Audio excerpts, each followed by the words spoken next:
พี่เนี่ยต้องไปเล่นตลกแบบต้องไปฉี่กลางเวทีให้คนดูอะที่บ้านเนี่ยมีแบบนี้กี่ตัวเรียกเราเป็นตัวถ้าอยู่บ้านพี่ต้องโดนทุกคนนะต้องโดนทุกคนนะอะไรอย่างเงี้ยโดนครั้งแรกคือเจ็บมากขี้แตกขี้ไหลเหม็นเลยแล้วมีเซ็กแบบใส่มงเป็นยังไงคะก็ต้องงานโดนจะผู้ชายเลียตาก็เลยเป็นตำนานแบบช็อตลิ้นเขาดำ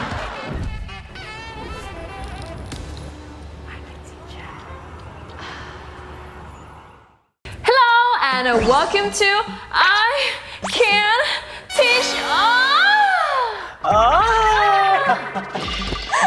ยินดีต้อนรับพี่เมย่าค่ะสวัสดีค่ะสวัสดีค่ะสวัสดีค่ะ Oh my god วันนี้นะคะเขามากับตำแหน่งนะคะแล้วก็มงนะคะจาก Miss Fabulous Thailand ค่ะ Oh my god เป็นยังไงบ้างคะความรู้สึกที่เป็นคนได้มงนะคะก็ดีใจเนาะคือด้วยความที่เราเป็นคนที่แบบชอบประกวดนางงามแล้วเรารู้สึกว่าวันหนึ่งเราสำเร็จกับการเส้นทางของการเป็นนางงามแล้วก็รู้สึกว่าเราดีใจมากๆยินดีด้วยค่ะยินดีขอบคุณค่ะไม่เคยเห็นพี่เขาแล้วในโซเชียลมีเดียอะไรต่างๆแล้วก็ได้มงแบบว้าวแบบดีใจอ่ะอยู่มาชอบการประกวดนางงามยังไงคะอะไรเป็นอินสปิเรชันแรกจริงๆอ่ะเราเป็นคนชอบดูการประกวดนางงามมาตั้งแต่เด็กๆพอเราดูปุ๊บเราก็เหมือนกับซึมซับอะไรอย่างเงี้ยพอดู Miss Universe อะไรอย่างเงี้ยเราก็เดินดู Miss World เราก็เดินตามทีวีอะไรอย่างเงี้ยก็เลยรู้สึกว่าเราอ่ะอยากจะเป็นคนหนึ่งที่อยากจะประกวดนางงามมากๆแต่ก็ด้วยความที่เรารู้สึกว่าเราแบบพิเศษหน่อยเรารูปลักษณ์แบบต่างจากคนอื่นอะไรอย่างเงี้ยคนก็เขาคิดว่าเราฝันไกลอะไรอย่างเงี้ยคืออย่างมากเขาก็จะบอกหนูได้เลยมึงเป็นได้แค่ตลกอะไรอย่างเงี้ยหนูก็เลยพยายามที่จะแบบถ้ากูโตไปนะกูต้องทำให้ได้กูต้องเป็นนางงามให้ได้กูต้องได้มงกุฎแบบระดับประเทศให้ได้อะไรอย่างเงี้ยมันก็เลยเป็นความฝันของเรามาตั้งแต่เด็กๆแล้วฉันรู้มาว่าตอนเด็กๆเนี่ยเขาอะจับพี่ไปเล่นตลกเป็นไงคือเราเรียกว่าบังคับได้ไหมเพราะว่าเรารู้สึกว่าเราไม่ชอบอันนี้คือบังคับเนาะแบบเนี้ยคือมันจะมีพี่เราที่หน้าตาเหมือนเราอะไรเงี้ยแล้วเขาก็ไปเล่นตลกแล้วทีเนี้ยด้วยความที่เราเป็นน้องอีกพ่อแม่ก็จะส่งเราไปด้วยอะไรเงี้ยเขาก็จะมาท้าทายแล้วก็ส่งเราไปด้วยโดยที่เรารู้สึกว่าเราไม่ได้ชอบเหมือนพี่เราอะหรือว่าในลึกๆในใจพี่เราจริงๆพี่เราก็อาจจะไม่ได้ชอบเราก็เลยรู้สึกว่ามันเป็นการบังคับเราจนแบบเราไม่เป็นตัวเองแล้วหนูได้ข่าวว่าพี่เนี่ยต้องไปเล่นตลกแบบต้องไปฉี่กลางเวทีให้คนดูอะใช่ค่ะเขาอ้างเหตุผลแบบแค่ว่าแบบว่าเราเป็นเด็กทำอะไรก็ไม่น่าเกลียดซึ่งเรามีความรู้สึกว่าแบบตอนนั้นเราไม่รู้อะไรเนาะแต่เรารู้สึกว่าพอเรามามองย้อนไปเรารู้สึกว่าไม่ว่าเราจะเป็นเด็กหรือเป็นผู้ใหญ่หรือเป็นใครก็แล้วแต่ก็ไม่ควรที่จะไปบังคับใครไปฉี่หน้าเวทีเพื่อเรียกเสียงฮือฮาเพื่อที่จะแบบให้คนอื่นนั่งขำเราอะไรอย่างเงี้ยถูกไหมไม่พอที่จริงอันนี้มันไม่โอเคมากเพราะว่าหนึ่งใช่ไหมการที่เอาของลับของยิ่งเป็นเด็กไม่ว่าจะเป็นการแค่โชว์การฉี่อย่างเงี้ยแล้วในกรณีนี้เป็นการแบบมาเล่นตลกให้คนอื่นดูเพื่อความขำขันเพื่อความเอนเตอร์เทนอ่ะมันไม่โอเคเลยเรียกว่าที่จริงมันผิดกฎหมายนะซึ่งมันเป็นปมในใจเราด้วยนะพี่เพราะว่าเวลาเราพอเราโตแล้วใช่ปะเวลาเรากลับไปบ้านอะไรอย่างเงี้ยที่นครศรีธรรมราชเวลาเรากลับไปบ้านแล้วคนก็จะจำเราได้ว่าอีเนี่ยน้องชื่อน้องลานนะเมื่อก่อนชื่อลานน้องลานอะไรอย่างเงี้ยฉี่หน้าเวทีเขาจะทักเราอย่างเงี้ยเราก็เลยรู้สึกว่าเราไม่ชอบเพราะไม่ได้ทำแค่ครั้งเดียวหนูเขาจำได้โอ้ยบ่อยอ๋อเหรอคือต้องบังคับให้กินน้ำก่อนนะแบบเพื่อที่เราจะได้แบบว่าปวดฉี่คือทำประจำเป็นเหมือนกับอยู่ในโชว์แล้วเป็นส่วนหนึ่งในโชว์ซึ่งเราก็เลยรู้สึกว่าแบบเราไม่ชอบมากนะตอนนั้นอะไรเงี้ยในชีวิตในการเติบโตมาเนี่ยเหมือนเราเคยผ่านการบูลลี่มาทุกแบบแล้วอะอะไรเป็นหนึ่งในบูลลี่ที่เจอแล้วรู้สึกว่าร้ายแรงที่สุดระยะประชิดเลยไม่รู้จักไม่อะไรเลยอยู่ดีมาบอกว่าที่บ้านเนี่ยมีแบบนี้กี่ตัวเรียกเราเป็นตัวซึ่งเราก็มองเราก็ไม่รู้จะตอบโต้ยังไงอะไรเงี้ยซึ่งนี่ก็เลยบอกว่าคือเราไม่ได้เป็นหมาเป็นแมวที่เราต้องมาเรียกเราเป็นตัวอะไรเงี้ยเราก็เป็นคนเหมือนกันอะไรเงี้ย Fun factโรคสังทองหรือ ectodermal dysplasia สามารถเกิดขึ้นได้แม้ไม่มีใครในครอบครัวเคยเป็นมาก่อนโดยเกิดจากความผิดปกติด้านพันธุกรรมบริเวณเนื้อเยื่อชั้นนอกขณะตั้งครรภ์ค่ะทำให้เกิดความผิดปกติต่อการเติบโตของเนื้อเยื่อและเซลล์ส่งผลให้เด็กที่คลอดออกมามีรูปร่างหน้าตาเปลี่ยนไปจากเด็กทั่วไปเช่นจมูกยุบหน้าผากกว้างปากเชิดขึ้นตาแห้งผมแห้งเป็นต้นค่ะ ปัจจุบันโรคนี้ยังไม่มีวิธีป้องกันหรือวิธีรักษา แต่ผู้ป่วยโรคนี้สามารถใช้ชีวิตได้ตามปกติ เพียงแค่หมั่นดูแลร่างกายตัวเองให้มากขึ้นเท่านั้นเองค่ะ พอเขาพูดเสร็จเขาทำหน้ายังไงเขาเป็นยังไงเขาเป็นไซโคแพธ เขาก็ยิ้มแห้ง คนที่มาพูดกับเราอย่างเงี้ยบางทีไม่ใช่ปัญหาของเรานะเขามีปัญหาชัวร์เลย เพราะว่ามันไม่มีคนที่ตื่นมาแล้วแบบโอ้ฉันวันนี้ฉันจะไปบูลลี่คนนี้ฉันจะไปพูดอย่างนี้ให้คนนี้เสียใจมันแปลกอ่ะ ๆคือพี่ย่ามองว่าเขาน่าจะใช้ชีวิตแบบนี้มาตลอดแล้วไม่น่าจะมีใครเบรกเขาเข้าใจปะ ถ้าเกิดคุณโตจนอายุป่านนั้น แล้วคุณยังทำนิสัยอย่างนี้ขอบอกเลยคุณไม่มีเพื่อนที่ดีในชีวิต เพราะว่าถ้าเกิดคุณมีเพื่อนที่ดีเขาจะบอกคุณแล้วว่าเนี่ยทำไมพูดอย่างนี้ทำไมเป็นอย่างนี้ไม่โอเคนะเพราะไม่มีใครเบรกคุณนะไม่มีเพื่อนใครจริงใจคนคนนี้ไม่มีเพื่อน เราดีลกับอย่างนี้เลยเราทำอย่างกับมันได้ยังไงคะเรารับมือยังไง คือด้วยความที่เราอ่ะเป็นคนที่มีพี่เป็นแบบเราอยู่แล้วใช่ปะพอเราโดนบูลลี่อะไรอย่างเงี้ยเรากลับไปบ้านเราก็จะร้องไห้บอกพ่อบอกแม่บอกพี่อะไรเงี้ยเขาก็จะมีวิธีการรับมือ เพราะเขามีประสบการณ์ตรงที่แบบว่าเขาเคยเจอมา คนมาว่าเขาแบบนี้เขาก็จะรู้ว่าต้องรับมือยังไงอะไรเงี้ยมิยาค่อนข้างที่จะมีแบบเกราะป้องกัน มันดีเนาะที่มีพี่อะไรเงี้ยที่แบบคอย protect ใช่ คือที่ได้ยินมาว่าพี่เม็กซ์เป็นคนเชิญชวนพี่ให้เข้าวงการเซ็กซ์ยังไงคะ แล้วมีโอกาสมาอยู่กับพี่เมกบ้านเดียวพี่เมกแล้วพี่เมกก็บอกว่าได้อยู่บ้านพี่อ่ะมันต้องโดนทุกคนนะต้องโดนทุกคนนะอะไรอย่างเงี้ย บ้านอะไรวะอยากจอยเลยเนี่ยบ้านอะไรเนี่ย มีแต่คนถา เป็น ม แบบ ว่า บ้านขอโทษนะบ้านหรือซ่องเนี่ย กฎเป็นกฎของบ้านคือตอนแรกก็งงเหมือนกัน แต่เราด้วยความที่ก็เราเป็นคนไทยเนาะเราเคารพกฎ คือเรารู้สึกว่ากฎหมายเรายังเคารพเลยกฎของสังคมเรายังเคารพได้ถูกปะ เคยไหมก่อนอันนี้เราเคยไหม ไม่เคยเลย Oh my god เธอ virgin คือเพิ่งมาโดนตอนอายุ24ใช่ปะ Oh my god โดนครั้งแรกคือเจ็บมากขี้แตกขี้ไหลเหม็นเลยตีกลิ่นตีเลยตอนนั้นเรารู้สึกว่าเฮ้ยมันเป็นครั้งแรกของเราด้วยแต่เรารู้สึกว่าเราไม่อยากให้ผู้ชายเฟลใช่ปะเราก็เลยแบบว่า พี่พอแล้วเจ็บมากอะไรเงี้ยก็เลยรู้สึกว่าก็ถอดถุงยางแล้วก็โยนไปห้องน้ำแล้วก็ไปในห้องน้ำแล้วก็ไปนัวไปเซ็กอะไรกันต่อไม่ได้ต่อ อุ้ยแล้วตอนนั้นเฟลขนาดที่แบบไม่มีเซ็กอีกหลายปีเลยเหรอคะ ถัดมาก็โดนเลย ก็ไม่ได้รู้สึกว่าหลับจำอะไร นานแม่กว่าเราจะมีเซ็กครั้งต่อไปกับความเจ็บปวด 3 วันประมาณ มีความเจ็บปวดของเธอมันอยู่แค่3 วันเห็นไหมทุกคนเลยเชื่อเห็นหลายรอบละมานั่งตรงนี้บอกว่า Oh my god เซ็กครั้งแรกมันเจ็บมากตัวฉันเองก็เหมือนกัน เจ็บมากแบบคิดว่าจะไม่ทำอีกแล้วอะคือณโมเมนต์นั้นมันเหมือนมันจะไม่ไหวใช่ไหมมันเหมือนว่ามันแบบจะไม่มีอีกแล้วมันไม่ได้สนุกเลยมันเจ็บผ่านไป 2-3 วัน ก็ลองใหม่เมย่าจะเป็นหนึ่งคนที่เรารู้สึกว่าการที่เราไปโดนหรือไปเย็กชายคนไหนเราไม่ได้อายเพราะจะส่งให้พี่มิกดู แป๊บเดียวส่งยังไง ก็ส่งรูปว่าแม่ เนี่ยเอาคนนี้ หนูไปได้คนนี้มาจะมาเล่าให้ฟัง แล้วก็เล่ากันมันเลยเหรอ โอ้โหรีแคปสนั่น รีแคปยังไงอะสมมติรีแคปให้ดูรีแคปแล้วกันเดิน ก็คือล่าสุดก็ไม่นานก็ไปเที่ยวแล้วทีนี้ก็มันไปได้ผู้ชาย คือด้วยความที่เรารู้สึกว่าวันนั้นเรารู้สึกว่าเราก็รู้สึกว่าเราสวยมาก เราฝ่อมากอะไรอย่างเงี้ยแล้วเรารู้สึกว่าแล้ววันนั้นเราทาตาแบบไปดำเลยอะไรอย่างเงี้ย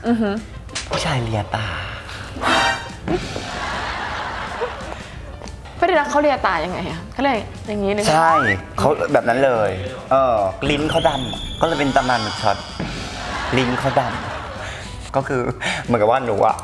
เป็นหมึก เป็นหมึกดำแล้วก็ เขาเรียตาเรา เขาเรียกตาเราแซ่บมาก แซ่บมากแล้ว น่าจะเป็นแบบที่สุดของแบบของการโดน เพราะเขาคงจะแบบเลียชิบหายอ่ะ ใช่มันมีจริงๆนะแบบผู้ชายชอบของแปลกเราอะอยู่ในประเภทที่เรารู้สึกว่าเราเป็นของแปลกของประเทศไทยอะไรอย่างเงี้ยเรารู้สึกว่าเวลา Exotic หรือเปล่า เอ็กซ์ติกแล้วเรารู้สึกว่าเวลาเรามีเซ็กกับใครอย่างเงี้ยเราแต่งตัวเต็มที่ เธอแต่งตัวยังไงอะเธอแต่งตัวยังไง นางงามหนูแต่งมาแล้วนะใส่มงกุฎพูดก็พูด แล้วมีเซ็กแบบใส่มงเป็นยังไงคะ ก็นางงามหนูจะ มันต้องยังไงอะ ไม่รู้ว่าแล้วแบบว่าอ๋อขอบคุณมากค่ะอย่างเงี้ย อ๋อไม่สับมงวันนี้พี่นางงามนะเขาพูดเขา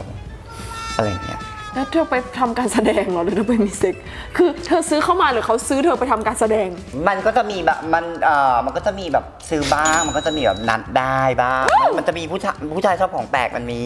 จริง แล้วเขาเอายังไงอะเขาเอาดีไหม ๆก็ดี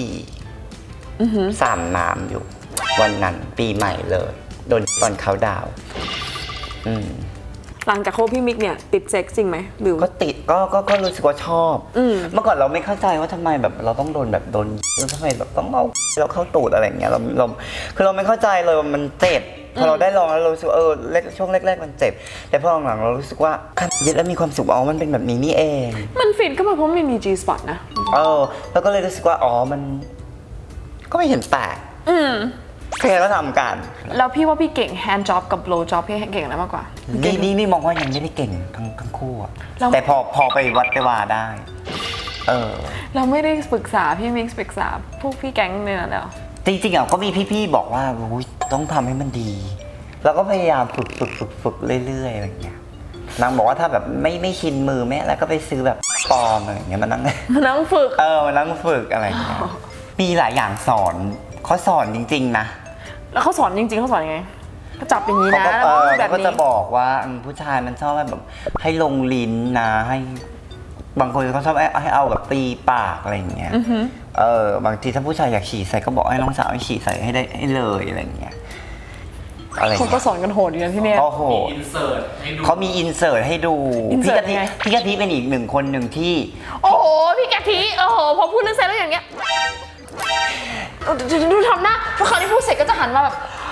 อย่างนี้แบบมันเลิศจริงพี่กะทิเป็นหนึ่งคนก็เป็นครูเหมือนกันนะเรายกให้เป็นปรมาจารย์อยู่บนหิ้งเหมือนกันอีกหนึ่งคนพี่มิกคือเป็นผอ.พี่กะทิน่าจะเป็นแบบ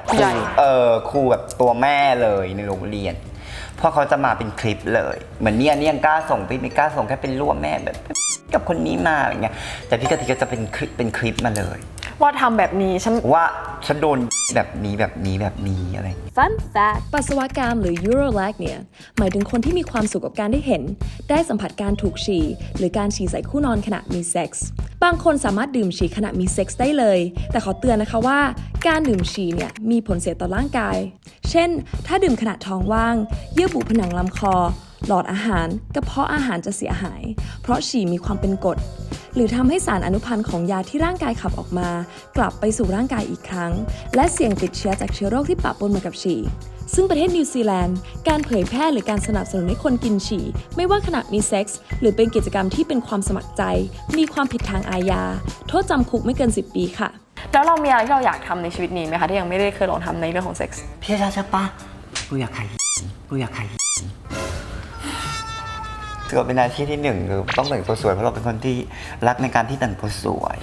คือพี่เคยอยากทำหนึ่งเพราะแต่งตัวสวยแล้วก็สองคือสร้างความสวยให้คนอื่นแล้วก็เราด้วยพูดดูดีมากโอ้โหแล้วก็สามก็คือได้เงินสมมุติวันหนึ่งถ้าคุณได้ทำอาชีพเป็นเซ็กซ์เวิร์กเกอร์คุณจะแต่งตัวยังไงและให้บริการแบบไหนบ้างคือเมย่าอาจจะทำเป็นแคตตาล็อกคือจะเป็นแฟ้มเลยก็จะให้ลูกค้าแบบเปิดส่งหรือไม่ก็ส่งเป็นไดฟ์ให้เขาเลือกว่าชอบแบบไหนอยากจะให้แบบสไตล์ที่เราจะให้เราไปหาคุณอะเป็นแบบไหนอะไรเงี้ยถ้ายากหน่อยก็จะแพงหน่อยแล้วอะไรคือความสามารถพิเศษของคุณนะคะถ้าเกิดคุณเป็นเซ็กซ์เวิร์กเกอร์อันนี้แหละการแต่งตัวแล้วเราก็ต้องไปฝึกเรื่องของแบบจะทำยังไงให้เขาแบบเสพสุขได้แบบที่สุดมันก็จะมีแบบตำราโอมหำขั้นเทพของมาดามปายาอะไรนี้เราก็ต้องศึกษาจริงๆควรชวนเขามานะเพราะเขาตอกตำราคันเทพเขาดูดได้บ้านดูดได้รถดูดได้ที่หนูบอกเลยว่าอาชีพนี้มันเปลี่ยนคนจริงๆว้าววันนี้นะคะเราก็ได้ทั้งประสบการณ์นะคะในการประกวดในการผ่านบูลลิ่งแล้วก็เรื่องเซ็กส์มาดีๆมากมายเลยนะคะก็ฝากนำไปคิดนะคะนำไปลองใช้ในสิ่งที่มันดีเนาะก่อนจากกันไปค่ะพี่เมย่าอยากจะฝากอะไรให้กับคนผู้ชมไหมคะเรื่องเซ็กส์เนาะมันก็เป็นเรื่องที่แบบทุกคนก็สามารถที่จะเข้าถึงได้เนาะแต่มันก็ต้องอยู่แบบดูช่วงอายุช่วงอะไรเราใช่ปะแล้วก็เมย่ามองว่าแบบเดี๋ยวนี้เยาวชนค่อนข้างที่จะแบบใช้เซ็กไม่ถูกต้องไม่มีการป้องกันมันก็เลยทำให้รู้สึกว่าเมืองไทยเป็นเมืองแบบระดับต้นๆของคนเด็กที่ท้องแบบไม่พร้อมรายการนี้ก็เป็นรายการที่เรารู้สึกว่าเราให้ความรู้ด้วยให้ความสนุกสนานด้วยเราก็อยากจะให้น้องๆแบบรู้สึกว่าเล็งเห็นความสำคัญของตรงนี้มากขึ้นไม่ใช่ว่าชีวิตเราแบบจะไม่มีเซ็กเลยแต่ก็ต้องดูช่วงระยะเวลาดูช่วงดูการป้องกันดูโน่นนี่ดูนั่น ประมาณนี้ โอเคค่ะแล้วเห็นว่าพี่จะกำลังจะไปประกวดนะคะ ฝากเป็นกำลังใจพี่เมย่ายังไงได้บ้างคะติดตามตรงไหนได้บ้างคะ ค่ะ ก็ติดตามเมย่าได้นะคะที่เพจเมย่าซันหัวร้านด้านดัก นี่ หรือไม่ก็แบบ Instagram นะคะเมย่าซันแล้วก็ฝากติดตามด้วยนะคะเมย่าจะมีประกวดMiss Fabulous International นะคะในช่วงปลายปีนี้เป็นตัวแทนประเทศไทยค่ะ Represent Thailand นะคะก็ฝากไปเชียร์ด้วยนะคะแล้วก็ฝากกดติดตามนะคะเป็นการ support อีกทางหนึ่งด้วยนะคะวันนี้นะคะขอบคุณมากนะคะใครที่ชอบเอพิโซดนี้นะคะก็อย่าลืม like subscribe comment นะคะเป็นกำลังใจให้ช่องเราทำต่อไปนะคะมันมีความหมายมากขอบคุณมากค่ะบายสาวๆเคยเป็นไหมคะตอนเป็นประจำเดือนแล้วใส่ผ้าอนามัยเนี่ยรู้สึกเปียกแฉะเลอะอับไม่สบายตัวสุดๆเลยค่ะใช่อีกทางเลือกหนึ่งมาแนะนำนะคะนี่คือถ้วยอนามัย Flow Days ค่ะเป็นถ้วยที่ทำมาจากซิลิโคนทางการแพทย์ 100% นะคะจะเป็นการพับไปอย่างนี้ใส่เข้าไปในช่องคลอดนะคะแล้วมันก็จะเปิดเป็นการรองรับเลือดค่ะไม่ต้องห่วงเลยนะคะว่าเจ็บเพราะว่าซิลิโคนเนี่ยเป็นซิลิโคนนิ่มค่ะพอใช้เสร็จแล้วนะคะเราก็ดึงออกมาเทเลือดทิ้งนะคะแล้วก็ทำความสะอาดค่ะข้อดีของตัว Flow Days นะคะก็คือเป็น reusable ค่ะนำกลับมาใช้ใหม่ได้นะคะเพราะฉะนั้นเนี่ยประหยัดทั้งเงินประหยัดทั้งเวลาแถมยังลดขยะไปได้เยอะมากเลยค่ะและที่สำคัญนะคะไม่มีกลิ่นเลยค่ะเพราะว่าเลือดเนี่ยไม่ได้สัมผัสกับอากาศหรือว่าแบคทีเรียนะคะทำให้คุณเนี่ยมั่นใจได้ตลอดทั้งวันค่ะไม่ว่าคุณจะไปว่ายน้ำเล่นเต้นโยคะอะไรก็แล้วแต่นะคะใช้ชีวิตแบบอิสระแล้วก็มั่นใจกับถ้วยอนามัย Flow Days ค่ะสามารถติดตามโซเชียลมีเดียของเราได้นะคะทาง Instagram แล้วก็ TikTok นะคะ Flow Days แล้วก็ Line นะคะ @Flow Days เว็บไซต์ค่ะ myflowdays.com Flow Days live with confidence คือเคยไปฟูมูลที่เกาะพังงานแล้วก็เคยนี่ฝรั่งแบบว่าภายนอกไม่ดูเพราะเรารู้สึกว่าเราไม่พร้อมเรารู้สึกว่าท้องเราไม่ดีด้วยตอนนั้นพอท้องเราไม่ดีเราไม่กล้ารับไงไม่กล้าเลย